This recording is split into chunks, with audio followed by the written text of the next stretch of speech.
इसलिए बिन परमेश्वर, हाँ बिन परमेश्वर सोना मंदिर, बिंदिया बिना लीलार सोना, पति बिना संसार। पति के बिना ये संसार अधूरा होता है।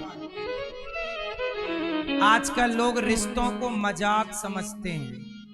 जब मन आया तोड़ दिया, जब मन चाहा छोड़ दिया। आजकल तो पता नहीं क्या भूत सवार है, बुढ़ापे में भी तलाक हो रहे हैं। हाँ या ना? बच्चे बड़े बड़े हो गए तब तैयारी चल रही है तलाक की। क्यों? क्योंकि मन कहीं और लगने लग गया है।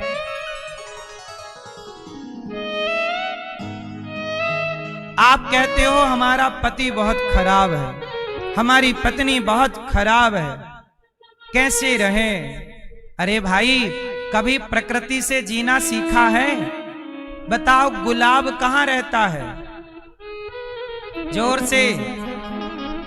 गुलाब कितना कोमल है, गुलाब की पंखुड़ी कितनी कोमल।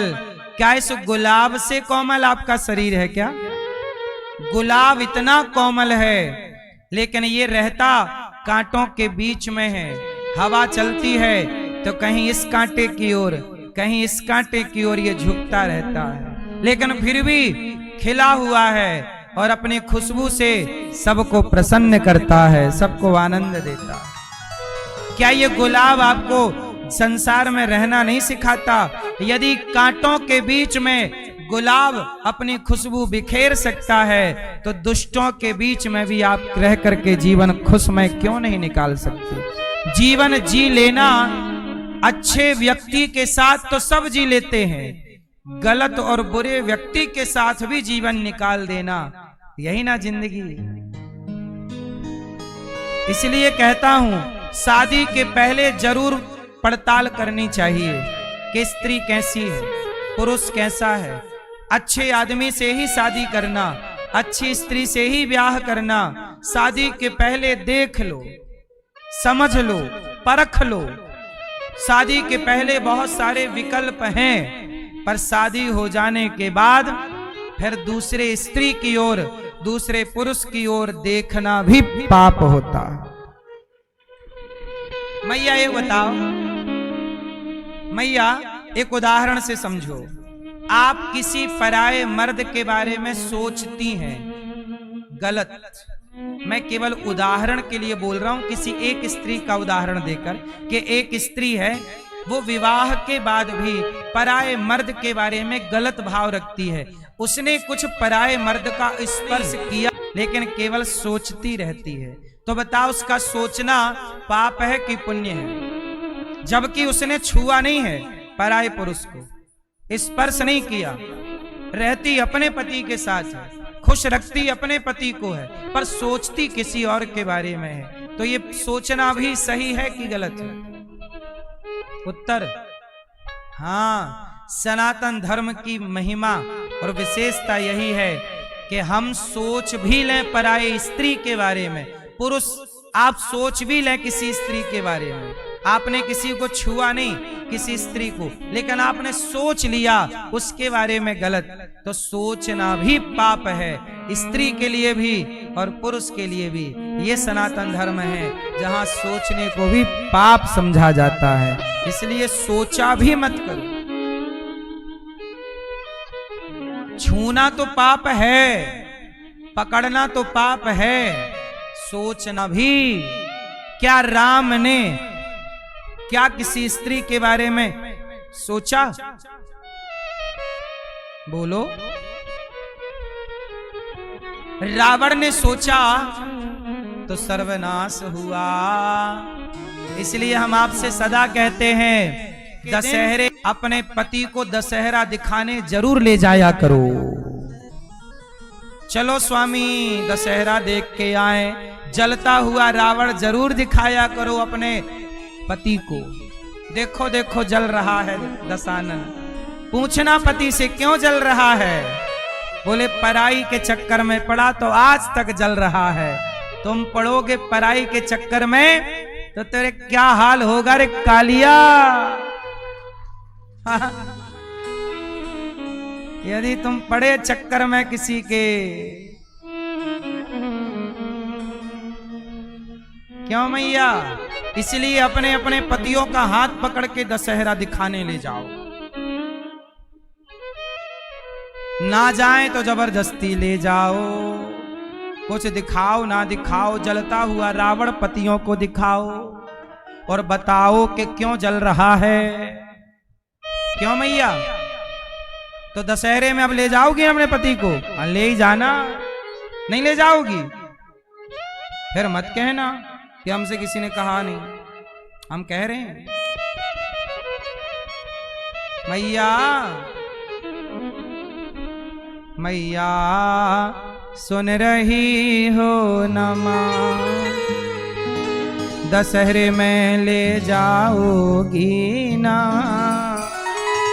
अपने अपने पतियों को जलता हुआ रावण दिखाने।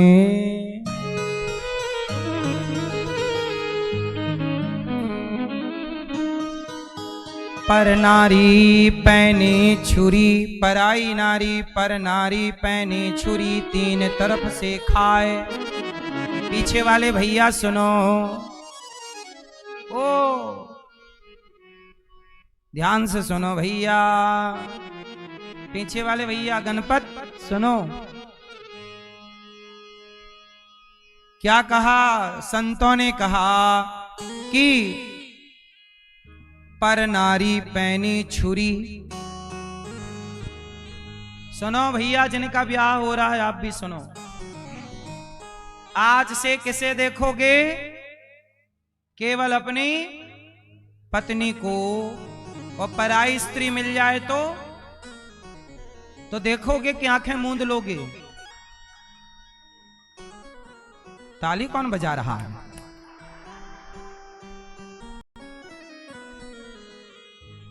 सुनो, पराई स्त्री को कैसे देखना चाहिए? ताली वाले भैया बताओ। बैठे बैठे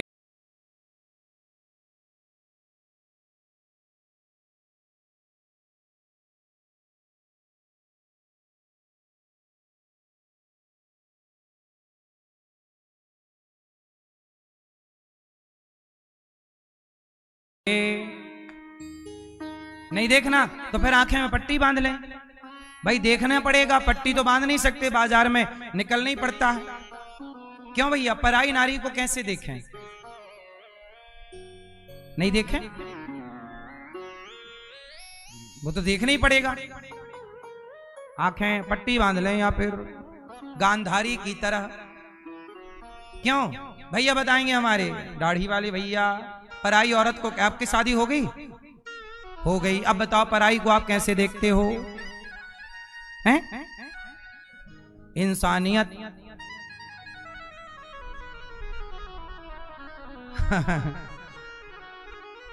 सुनो, पराई स्त्री को कैसे देखना चाहिए कहो तो हम आपको बताएं।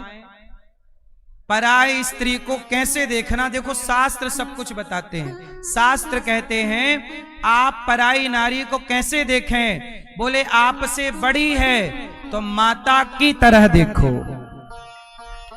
कैसे देखो?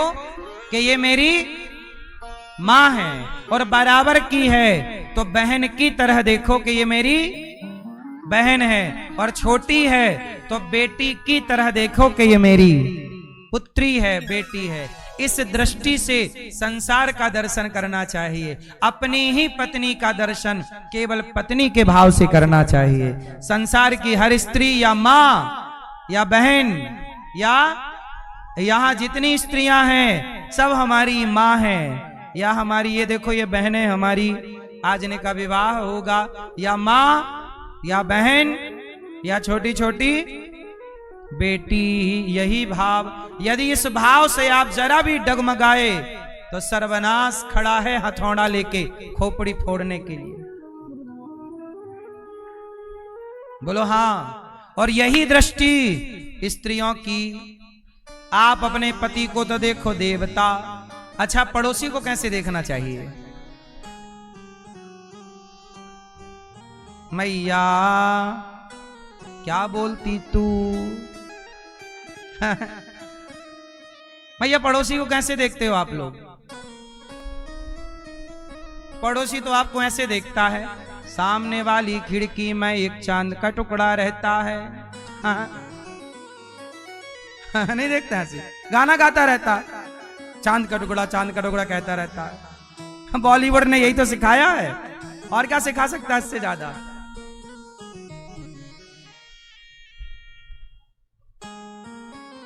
अच्छा मैया आप लोग कैसे देखती हो पड़ोसियों को? नहीं बता रही हो मेरी मां?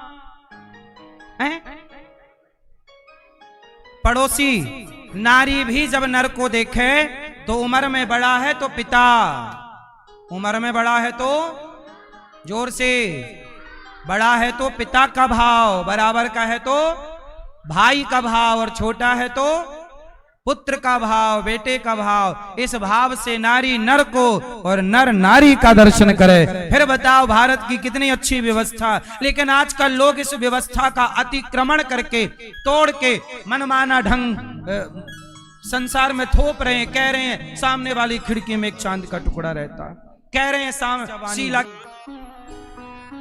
कह रहे हैं मुन्नी बदनाम हुई। अब मनमाना ढंग से देख रहे, इसलिए तो नाश हो रहा है संस्कृति का।